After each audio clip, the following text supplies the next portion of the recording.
Alrighty.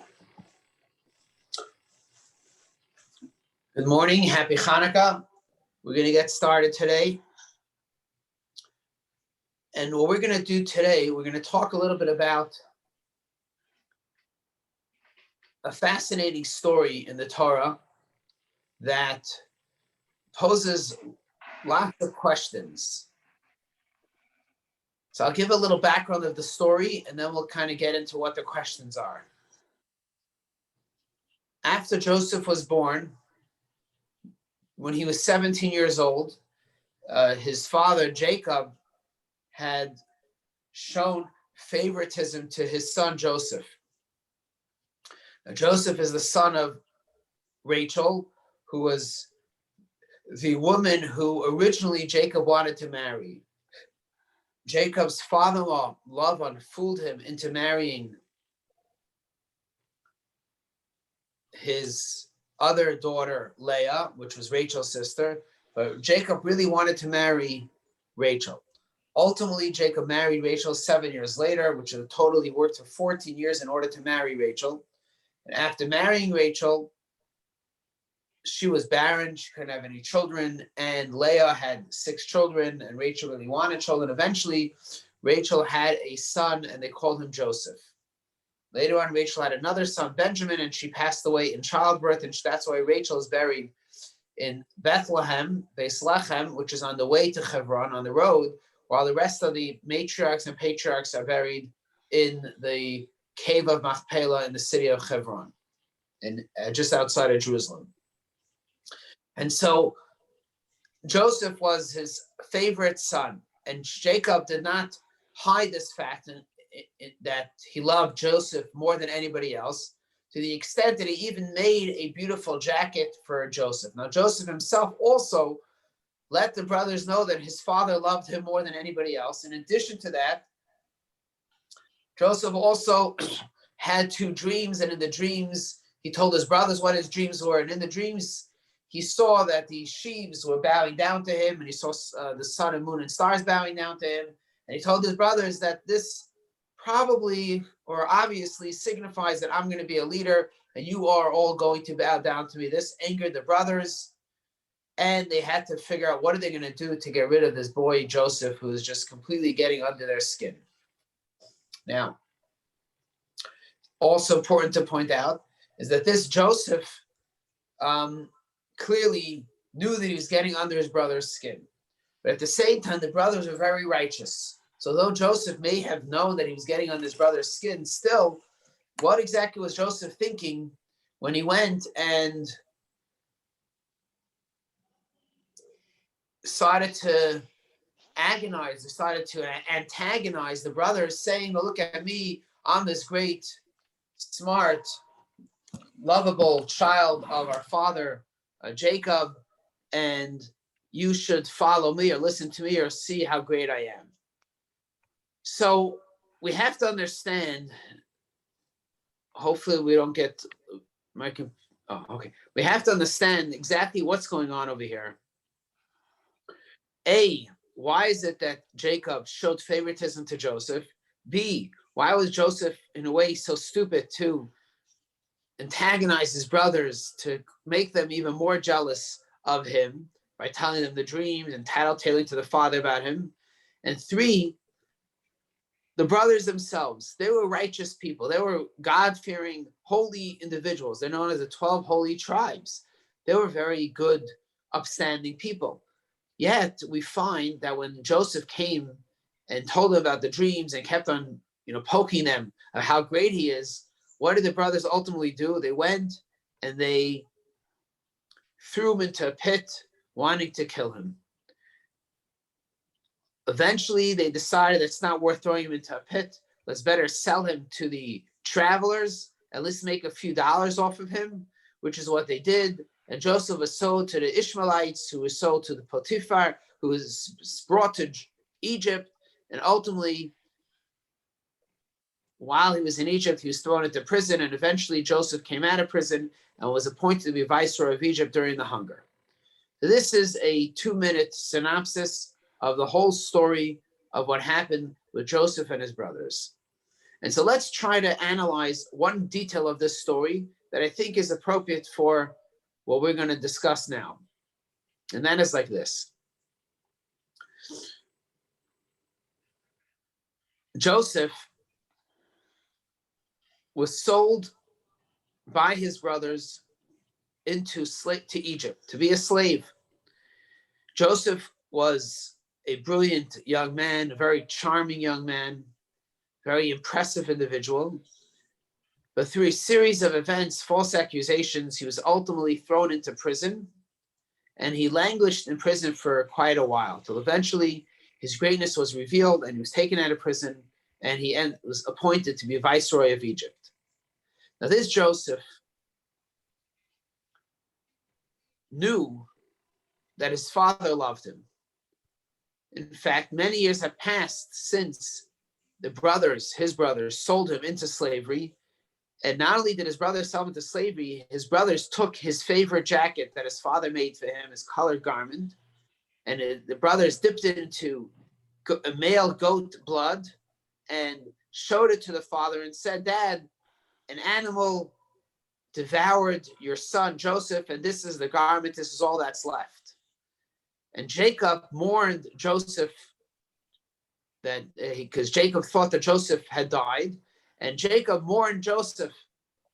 Now we know that God put a very interesting ingredient into our DNA, to every human being's DNA, and that is that when we lose a loved one, time heals the pain. So although we still miss that person that we have lost, the parent, the child, the sibling, whatever it is, God forbid a child, should never be a child or a sibling, a parent, we have this ingrained ingredient that over time, the pain is not so evident and not so strong. We can kind of get back to our daily life, even though we had lost our loved one. And it's actually a gift that God gives us, because if a person would not have this gift, we would not be able to function. Think about the day after we lost a loved one. You can't even breathe. You can't eat. You have no appetite. You don't want to look at anyone, talk to anyone. You just don't want to move. You're almost frozen in place. If that was the way we behaved for the rest of our life, we simply couldn't function. So God gave us this gift, not of forgetfulness, but this gift for allowing us to move on in life. And it's really a valuable gift. And so this idea of this gift that God gave to everyone, this only applies when the person actually passes away. And in this case, Joseph was not dead. The brothers only said that Joseph was dead, but Joseph was actually still alive. And so therefore, the Torah tells us that Jacob mourned the passing of Joseph for 22 years. All the time that Joseph was alive, just shipped off to another foreign country, and he had no idea where he was, Jacob mourned the loss of Joseph. He was never comforted because Joseph was never died. So therefore, there's nothing to comfort him, the fact that this ingredient never kicked in because Joseph was alive. So for 22 years, it says that Jacob almost stood in a position of frozenness, of deep mourning and sorrow over the loss of his son Joseph. He simply could not function. And so the question begs to be asked, didn't Jacob's sons see that their father was suffering so badly? Why didn't the brothers let their father know that Joseph is still alive? They could have said, even after 10 years, said, "Dad, the truth is that we thought that he was eaten by an animal, but we actually heard or said, or we made up some kind of story that he was sold to a slave in Egypt, and maybe he's alive." Why didn't the brothers ever come and tell this to Jacob? It's pretty mean. A further question begs to be asked. Why didn't God tell Jacob? Why did God see Jacob suffering so badly? Why couldn't God send a hint to Jacob that his son is still alive? a further question can be asked. Once Joseph was settled in Egypt, why didn't he send a message to his father Jacob? Say, hey, Dad, I'm alive, right? Joseph is alive. He's a mature. He was 17 years old and he was sold. So let's say waited 10 years. When he's 27 years old, he could have easily sent a message to his father that he's alive. Why didn't he send a telegram, send a postcard, something? After all, Joseph knew that his father loved him. He was beloved by him. How could he not have told his father that he was alive? So these are some of the questions that need to be asked.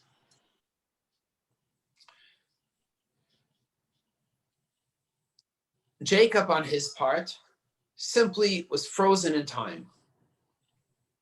Some of the commentaries explain that Joseph could not notify his father that he was alive because A, he was a slave, and the other times he was in prison, and he had no freedom to write a letter, to meet a traveler, meet a businessman, someone that is going to the land of Canaan from Egypt, going up to the land of Canaan, to send a message, send a postcard, make a phone call, whatever it is, even a text message. He just simply couldn't do it. And so, therefore, Joseph really had no ability or capabilities to let his father know that he was alive. Although he wanted to do it, he couldn't do it. That is perhaps one reason that is given why Joseph did not let his father know. Another commentary says that perhaps Joseph was afraid that if he would let his father know that he was alive, this may cause his father greater anguish. Because here his beloved son is alive, but yet I can't see him. He may even be more upset. If he's dead, okay, he's dead. I don't know that, I nothing I can do. But if he's alive and I still can't see him, maybe this will cause him even greater anguish. I can't see him maybe because I don't know where he is, or I don't have the ability to get there. Whatever the reason is, maybe this will cause him greater anguish. Another commentary says that perhaps the answer is that Joseph felt that Jacob would not believe him. If I let my father know that I'm alive, he would simply not believe me. After all, Joseph suspected that his brothers would lie to the father saying that he's dead. They knew this. Joseph knew this because they took his jacket off of him, and by taking off his colored jacket off of him, Joseph knew that they were going to use that to hint to the father that he's dead, and therefore Joseph did not want to tell his father he's alive because his father won't believe that he's alive.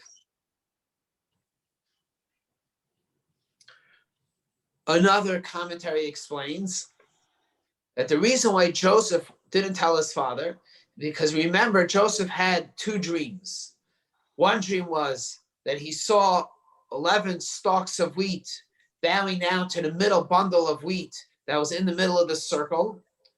And Joseph wanted to make sure that the dream that he had, the prophecy that he had, that his brothers would bow down to him, would come true. So if he would go and tell his father Jacob he's alive, then the brothers would rebel or do something against this notion, and he was afraid the dream wouldn't come true. He had another dream that the sun, the moon, and 11 stars are bowing down to him. He was in the middle, and he wanted this also to come true, that his father and his brothers would come and bow down to him, but if he would say he's alive, then they wouldn't come true. These are all interesting answers, but there's a fundamental question that still begs to be asked, that these answers do not answer the ultimate question of why didn't Joseph tell his father. Because the question is not only why didn't Joseph tell his father he was alive, it's also why didn't the brothers tell their father that Jacob was alive. After all, their brothers Joseph's brothers lived in their father's house in the same city as their father, and they saw their poor father mourning over the loss of his son for 22 years. Didn't that just get them upset? Didn't that awaken within them a little compassion to the father, saying, sorry, Dad, that, we did this to you, but Joseph is actually alive. We only saw something. These are good boys. These are righteous individuals. Didn't their heart all of a sudden, didn't they feel bad what they're doing to their father, seeing their father suffer like this?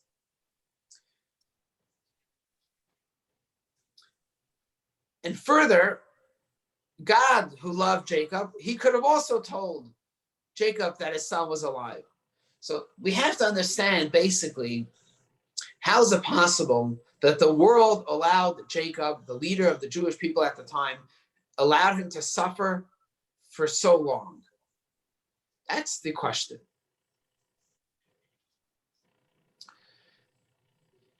And so the Lubavitcher Rebbe gives a fascinating insight into this story. And he says like this.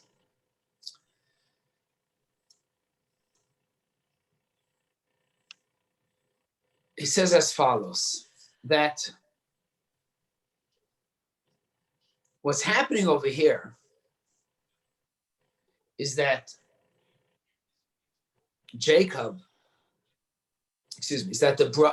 Rashi, one of the commentaries on the Torah, consistently explains the simple meaning of the Torah. There's a commentary, his name is Rashi, Rabbi Shlomo Yitzchaki. His father was Yitzchak, he lives in France, and he wrote a commentary on the Torah, he wrote a commentary on the Talmud, one of the greatest sages, lived in the, I think, 11th century. And he has a specific method of the way he interprets the Torah. And he does not go into these, far-fetched commentaries to try to explain a verse of the Torah. He always said, my mission is to explain the verses of the Torah that a 5-year-old could understand the Torah.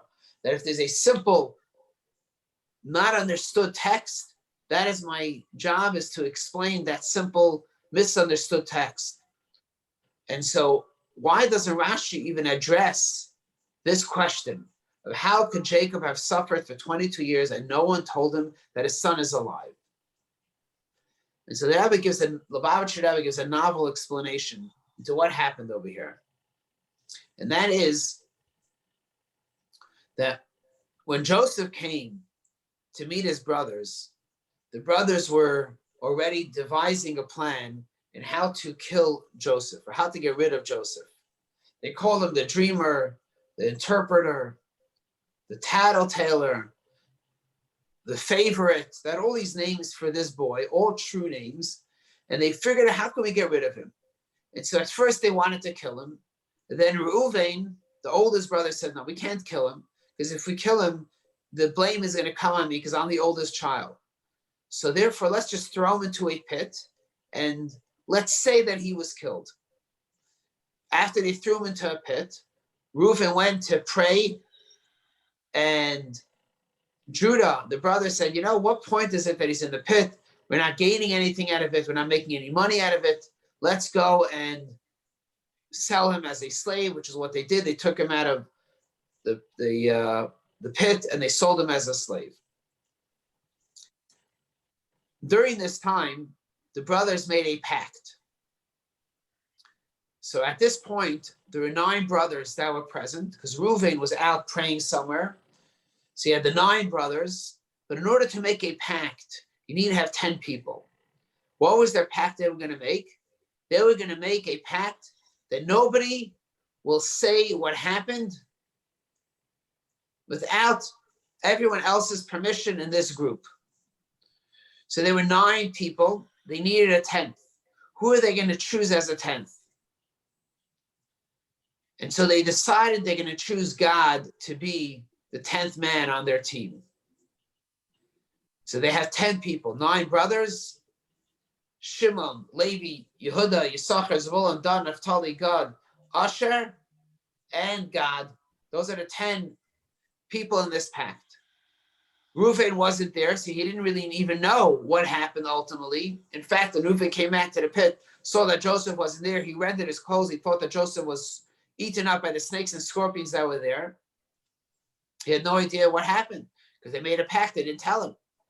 So therefore, nobody was able to tell Jacob what actually happened. They made a promise that they will not divulge the secret of what they had done by selling Joseph, and therefore no one's allowed to tell Jacob. This is why. This answers the question, why didn't the brothers tell Jacob even after they saw him suffering and in such anguish? Because they made this promise and they couldn't renege on the promise. God also was part of this promise. So therefore, God also couldn't tell Jacob what happened. So the only one that is left that can tell Jacob that he's alive, perhaps, is Joseph, because he wasn't part of this group. However, when somebody makes a promise, or when the world makes a promise, then no one is allowed to renege, or no one's allowed to go against this promise. So therefore, Joseph, although he wasn't present at the promise, this promise was in this world. Somewhere around, there was a vow that was made that no one's going to tell Jacob. So perhaps Joseph also couldn't tell Jacob about this thing. But we know that Isaac was alive at the time also. Jacob's father, Isaac, was also alive. And Isaac was a righteous man, and Isaac had prophetic vision. And the Torah tells us that Isaac knew that Joseph was alive. So why didn't Isaac tell his son Jacob that he was alive? And the Torah tells us that when Isaac was about to tell Jacob that he was alive, he thought to himself, wait a second. God is part of this promise, and God decided that he doesn't want to tell Jacob that he's alive.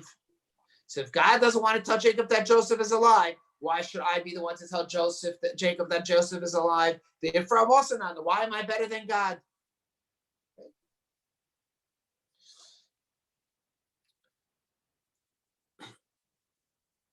So this is why Isaac didn't tell Jacob. Another reason that is perhaps given why Joseph eventually didn't tell Jacob is because we know that after Jacob, again, this is very important to understand the context, because when we understand all the moving parts, we'll understand the story a lot better. It's fascinating how every biblical story feeds into the other and complements the other and helps us understand it better. There's another story in the Torah which you may be familiar with,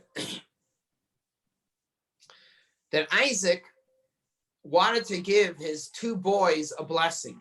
He had two sons, Jacob and Esau, and he wanted to give Esau a blessing. Rebekah, Isaac's wife, told Jacob, he said, listen here, you better go into your father and you better get the blessing. It's going to be a good blessing. You better be the one to get the blessing. Jacob said, I'm afraid he's going to know it's me. So Rebekah said, don't worry, I'll help you figure it out and we'll get you the blessing. And so ultimately, Jacob goes in and steals the blessing from Esau and gets that blessing. Esau was fuming at his brother. I'm saying the story really short. Esau was fuming at his brother, and he wanted to kill his brother for stealing the blessings. So his brother Jacob had to run away, and he ran to his uncle Laban's house, Rivka's brother Laban. And Jacob spent 22 years there. Remember, I started off the story saying that Jacob married the two sisters, Leah and Rachel, right? This is while he was at that house, his cousin's house. He married the sisters, and he worked for his father for 22 years. So although Isaac was alive during this time, for 22 years, Jacob was out of the house, and Jacob did not merit to honor his father for 22 years. The mitzvah, the gift that we have, that we're given, that we can honor our parents, is a gift like no other gift. It's a mitzvah like no other mitzvah. To honor one's parents is one of the 10 commandments. This is a huge gift that we're given, that we have the power to honor our parents. In fact, this is why it's so painful when a parent dies. We feel that we've lost this ability to honor our parents right here in this world. And Ken is just his father's yahrzeit was yesterday. However, God gave us the gift that we can honor our parents even after they pass away. by saying Kaddish for them, by giving charity in their memory, by maybe building institutions in them, whatever it is, doing something to perpetuate the memory of our parent. This is a beautiful gift that God gave us, the ability to do this. So we could honor our parents even after they passed away. But Jacob was alive during the time of Isaac, and he left the house for 22 years, and he didn't fulfill this mitzvah of honoring your father. And so this is why Joseph, who was sold and now living in Egypt, Joseph perhaps felt that I have to pay my father back for the fact that he didn't honor his father. He needs to also have this on his record that he also wasn't honored by one of his sons for 22 years. For payback, almost, that he didn't do it. And this is why Joseph didn't want to tell his father that he was alive. But the question begs to be asked, how did Joseph know that Jacob was supposed to get this punishment? Only God knows. How should Joseph know? This is why we cannot say that this is the reason why Joseph didn't tell his father. There has to be another reason. And that reason is because the brothers made a pact. And as long as there's a promise made, the promise cannot be broken unless one of the 10 in that group agrees that we will break this promise. We'll break that chain, break that link. The only one that can break that is one of the 10 people. After 22 years, God says, okay, boys, time is up. It's been 22 years since your father has been suffering. Now it's time to let your father know that Joseph is alive. And at this point, Joseph was not only alive, he was already the viceroy in Egypt. And this is where God put the whole story into play. That Pharaoh has a dream while Joseph was in prison, and the dream was not able to be interpreted. Finally, Pharaoh finds out that Joseph is a great dream interpreter. He pulls him out of prison, and Joseph accurately interprets the dreams that Pharaoh had with these 7 thin stalks of wheat that are swallowed up by the 7 thick, the 7 thin stalks swallow up the 7 thick stalks of wheat, and the 7 thin cows swallow up the 7 fat cows. And Joseph interprets it that this means there's going to be 7 years of hunger and 7 years of plenty, and we have to start saving for the years of hunger during the years of plenty. And Joseph is appointed the viceroy in Egypt. And at this point, the hunger spreads across the land, and Jacob says we have to go down to Egypt to get food. And he sends his sons down to Egypt, and that is where Joseph reveals himself to his brothers, that I am your brother Joseph, and I am still alive. And he sends a message to Jacob that he's alive. This all happened after 22 years. When God decided that the time of Jacob's suffering is enough, he fulfilled, or he got punished for what he had done to his father, and now life can go on as normal. Now Jacob can be comforted knowing that his son is alive. He can even come and see his son, which ultimately is what he did, and he lived his last 17 years next to his son in Egypt. So this is the story. The question was, how could Jacob have suffered all these years? No one told him. And the answer is that there was a pact. There was a promise that was made. What does this tell us about our life? It tells us a very important lesson. And I gave you the copies. I pretty much said this all that we have in front of us. But we learned from here a very important lesson.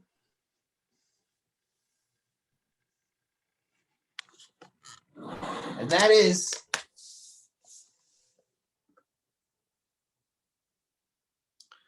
that ultimately, when we experience something in life, we never really know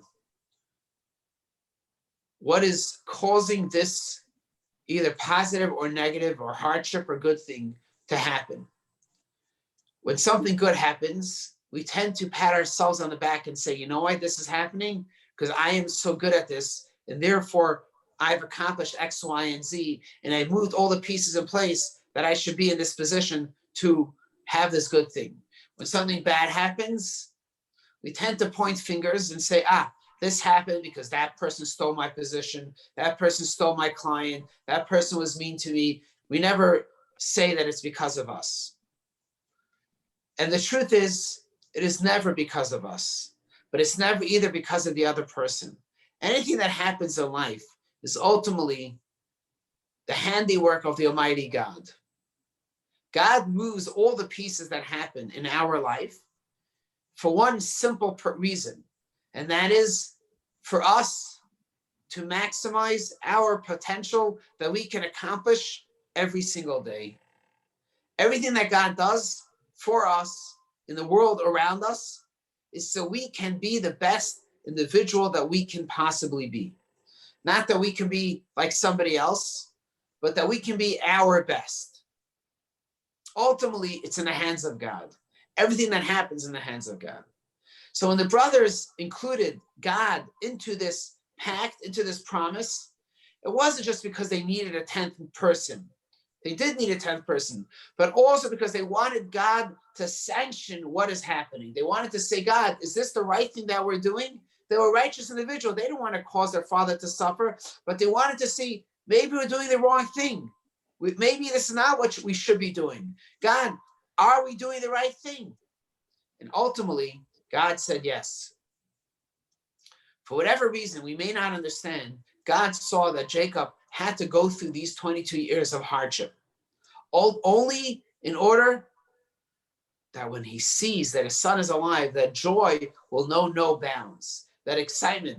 And this is why the last 17 years of Jacob's life, he lived, it says, he lived b'shalva, he lived in a peaceful, harmonious way. He lived in such a heightened spiritual awareness that he would never have attained if he would not have experienced those 22 years of hardship. So he was only able to reach his maximum spiritual potential because he had those 22 years of hardship. But after that, he was elevated to such a high state of greatness that he was able to achieve this level. So it's only after God said, okay, the time is up for us to notify Jacob that Joseph is alive, that Joseph only then revealed himself to his brothers and ultimately sent a message to Jacob that he's alive. And God agreed to this breaking of the promise, and that now it's time to move on. So everything in our life is also moved around. All the pieces are moved around by God. Everything that happens is dictated by Hashem. All we have to do is say, God, I'm your servant. You tell me what you want from me, and I'll do it. Because ultimately, I know that you are looking out for my best interest. And when God gives us a mission to do, we can either look at it as a burden, it's a challenge. Why am I doing this? It's so hard to do this commandment, like the Shabbos candles, or give charity, or be kind to someone I don't like, to make a nice phone call. All these things that God commands us to do may be very difficult. But when we look at them, not as jobs, but we look at them as opportunities, God really, what he's doing is giving us an ability to grow beyond ourselves. And he says, these are the things that you do. When you do it, you will reach a state of being, a state of mind that you cannot achieve without this action that you're going to do. So when we look at the commandments that God gave us as simply opportunities to make us into a better person, and we put everything that happens to us in the hands of God, ultimately, the final picture will be revealed, and we're going to see that God had a perfectly set out plan for us to reach our maximum self. And when we do this, we will indeed live a heightened, more exciting, more dedicated, more focused life. And we will also be more empowered to be able to make a difference. Instead of us hiding, running away because of the challenges that we're facing, we will embrace that challenge because we know that challenge will only make us better, only allow us to reach a greater degree of companionship, a greater degree of friendship, a greater degree of making a difference to those around us. And that is what the story of the sale of Joseph and the not telling Jacob, the lesson that it has for us. That is the story. Thank you very much. We have a few minutes. I want to share a little Hanukkah message. We have 5 more minutes. Just a 2-minute thought, very interesting thought on Hanukkah. So,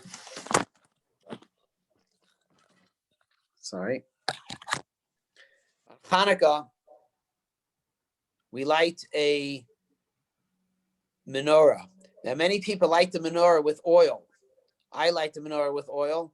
We have oil menorah. In fact, tonight, join us on the Zoom. We have a nice Zoom at the same Zoom code that you went in now at 5:30 to 6:30.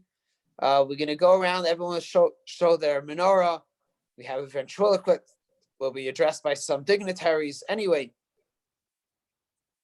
so I have the oil menorah because in the temple, the miracle that happened was with the oil, that they found 1 jar of oil and miraculously it lasted for 8 days.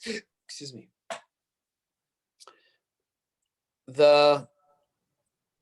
On Rosh Hashanah, we dip the apple in the honey. So we have a jar of honey. On Sukkot, one of the things that they did in the temple was they poured water, called the water libation, on the altar. All year they used wine. On Sukkot, they used water. So they had a jar of water. On the holiday of Purim, people say l'chaim. So we have a jar of wine. On Shavuos, it's customary to eat dairy. People have a jar of milk. On Hanukkah, we have a jar of oil. What's the difference between all these liquids, between honey, oil, water, wine, or milk? The difference is that all of them can be consumed straight up, except for oil. Oil, no one drinks oil straight up.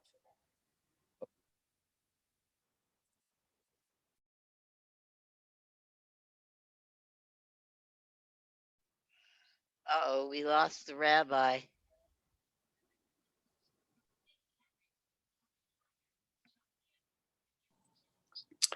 I got disconnected over there. Sorry. We're back in? Okay. Yep. Okay. So,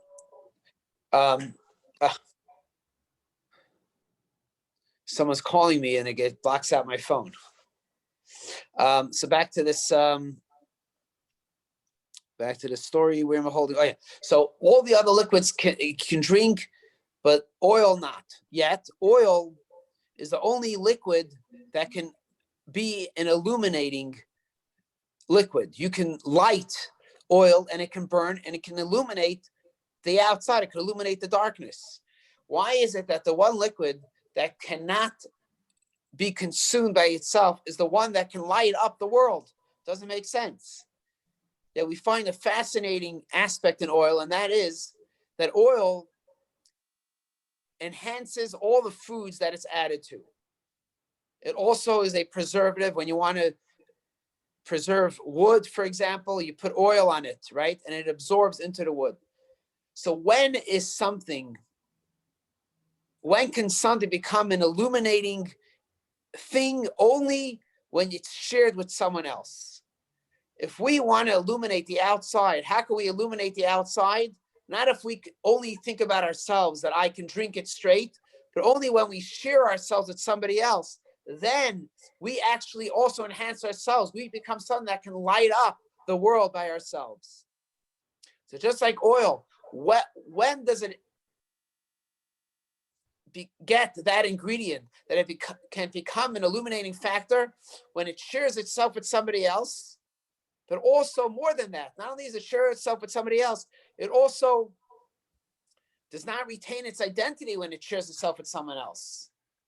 It gets absorbed into the food. It gets absorbed into the wood.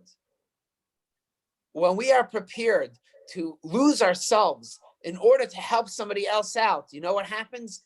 We become even better. We become able to light up the world. And that is the message of Hanukkah, that when we are out there for someone else, we also become enhanced, and we become a light to shine in the darkness. And every night we increase the light, and may we indeed increase the light into this world, in the dark world, by bringing goodness, positivity, our own beautiful glow that we have with us, share that with everybody else. We will certainly live in a much brighter and better world. Happy Hanukkah. Thank you. Happy Hanukkah. Happy Hanukkah, Rabbi. Thank you for See the you. story. Thank you. Thank you. All the best. Have a good day and happy Hanukkah. You Hopefully we'll too. see you tonight. Okay. Are you a new grandpa? Yes, I had a grandson. Yes, thank you. Exactly. Oh, congratulations. Thank you. Yes, very. I went to New York for the bris, in and out, but it was very nice to be there. Very special. Good for you. Yeah, thank God. Yeah. How many grandchildren now? So now 2. We have a granddaughter, and now this grandson. Yeah. Very. Yeah. All right. Good to see you. Have a happy Hanukkah. Take care. See you tonight. Yeah. Good.